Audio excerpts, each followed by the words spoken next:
Assalamualaikum warahmatullahi wabarakatuh. Perkenalkan, saya Fauzia Latifah dengan NIM F1B02310109. Saya dari kelompok 18. Jadi di sini saya akan menjelaskan isi mudah STEO yang ada pada percobaan pertama, yaitu pengetahuan dasar pemrograman. Adapun tujuannya yang pertama, mahasiswa mengetahui dasar-dasar penulisan program komputer. Yang kedua, mahasiswa memahami struktur bahasa C++.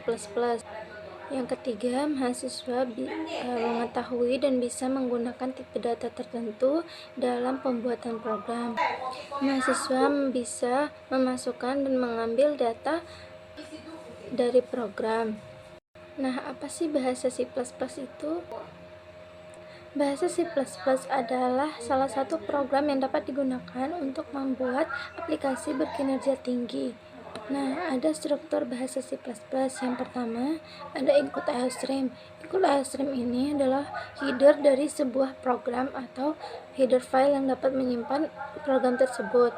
Yang kedua, ada using namespace std, berfungsi untuk mengetik semua std agar tidak perlu satu-satu untuk mengetiknya. Selanjutnya ada itmain. Itmain ini adalah fungsi utama dari seluruh program yang dapat fungsi ini adalah yang utama untuk dijalankan. Selanjutnya ada cout. Cout itu untuk menampilkan ke layar atau perintah yang untuk memberitahu pengguna. Selanjutnya ada return node. Return node itu untuk mengembalikan ke kondisi awal dari sebuah program tersebut. Lalu ada tipe data. Yang pertama, tipe data itu ada integer. Integer ini fungsinya untuk digunakan ketika kita menginput bilangan bulat. Lalu ada string. String ini berfungsi untuk if string ini adalah karakter yang banyak. Char ini adalah untuk karakter juga, tapi yang hanya satu saja. Lalu selanjutnya ada boolean. Nah, boolean ini adalah fungsi untuk ketika kondisinya true dan kondisinya ada yang false. Lalu selanjutnya ada float. Float ini untuk fungsinya yaitu untuk menginputkan bilangan desimal. Nah, selanjutnya itu ada operator. Operator adalah simbol yang biasa dilibatkan atau dipakai dalam program untuk melakukan suatu operasi atau manipulasi. Nah, yang pertama ada operator aritmetika. Operator aritmetika ini digunakan untuk kita menghitung penjumlahan, pengurangan, pembagian, dan lain sebagainya. Nah, contoh dari operator aritmetika itu ada di sini, kita bisa melihatnya.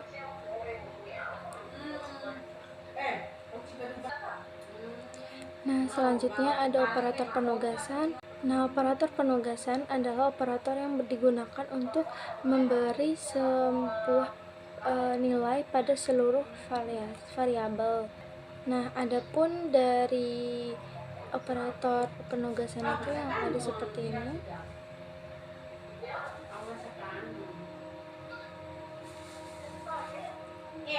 Nah, jadi ada operator perbandingan. Operator perbandingan ini digunakan untuk membandingkan dua nilai yang bernilai benar dan yang bernilai salah. Dan untuk tabelnya bisa dilihat juga di sini.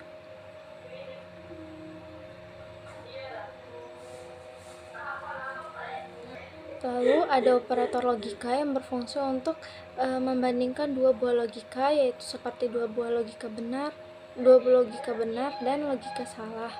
Untuk tabelnya ada di sebelah sini, bisa dilihat. Nah, selanjutnya ada operator bitwise, adalah operator yang digunakan untuk menangani operasi bilangan biner atau bilangan dalam bentuk bit. Nah, untuk tabelnya bisa kita lihat juga di sini. Selanjutnya ada flowchart. Flowchart adalah alat pemetaan yang sederhana yang menunjukkan urutan tindakan dalam proses yang dapat dibaca atau dapat dimengerti oleh pembaca.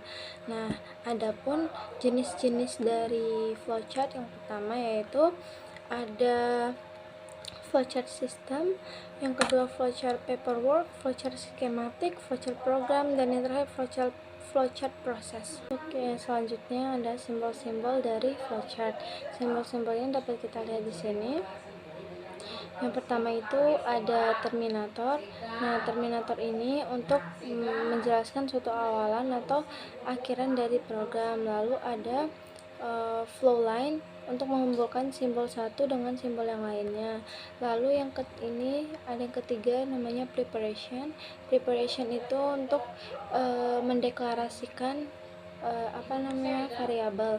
Lalu ada proses ini untuk memproses bagian yang ada pada program tersebut. Lalu selanjutnya ada input output untuk menginputkan dan mengoutputkan bilangan atau variabel yang telah kita masukkan.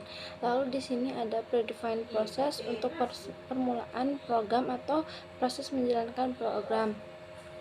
Lalu yang terakhir ada decision, itu untuk menjelaskan kondisi tertentu yang menghasilkan jawabannya atau tidak. Jadi itu seperti pilihan, misalkan ada beberapa pilihan yang akan dimasukkan ke decision. Selanjutnya saya akan menjelaskan bagian dari flowchart yang ada pada modul ini. Yang pertama ada start, kita bisa melihat di sini ada start, lalu ada deklarasi variabel, terus ada deklarasi variabel ini adalah yang digunakan yang tadi, yaitu preparation. Lalu ada yang ketiga input output, lalu ada input output lagi untuk input nama, NIM, selanjutnya input perbandingan rumus. Lalu di sini ada proses, ini yang kita gunakan ada proses. Yang selanjutnya itu volume sama dengan pi diameter kali diameter dibagi 6. Lalu ada input output lagi untuk menginput nilai A, B, C. Lalu ada proses lagi untuk memasukkan rumus, dan yang terakhir yang selanjutnya ada input output lagi untuk perbandingan nilai volume bola untuk menampilkan pada layar. Lalu yang terakhir ini untuk mengakhiri, yaitu terminator. Nah, selanjutnya ada analisa dari program script yang saya buat. Ini bisa dilihat di sini. Nah, script ini merupakan file header untuk memanggil pada library digunakan sebagai standar input output operasi yang menggunakan bahasa pemrograman C++. Lalu fungsi utama di mana di dalamnya dilakukan pendeklarasian variabel dan metode yang digunakan pada program. Pada program ini terdapat variabel nama 1, nama 2, nama 3, nama 4, nama 5, dan nama 6. Digunakan untuk menyimpan nama dari keenam anggota kelompok, kemudian di atas menampilkan keluaran untuk menginput nama dan NIM kelompok 18. Selanjutnya, script tersebut adalah bagian dari program yang bertujuan untuk mengumpulkan informasi tentang anggota kelompok studi kasus nomor 18.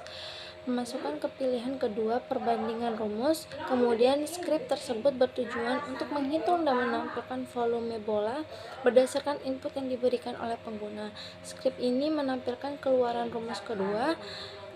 Script tersebut merupakan bagian dari program yang bertujuan untuk menghitung nilai Y berdasarkan rumus. Akhiran script terdapat perbandingan antara rumus bola dan rumus kedua yang langsung dikeluarkan dengan cout menghasilkan perbandingan volume bola lebih besar dari kedua karena mengikuti inputan nilai dari studi kasus di atas. Selanjutnya ada beberapa yang saya ambil kesimpulannya. Yang pertama, dasar-dasar penulisan program yang harus diketahui, yaitu dalam memulai program kita harus tahu bagaimana cara penulisan program yang benar. Adapun dasar-dasar yang dipahami dalam menulis program menggunakan C atau bahasa C++, yaitu contohnya seperti perbedaan huruf besar atau kecil dalam bahasa C++ karena huruf keyword sangat sensitif saat dibaca oleh sistem. Nah, adapun dapus yang kami gunakan di sini.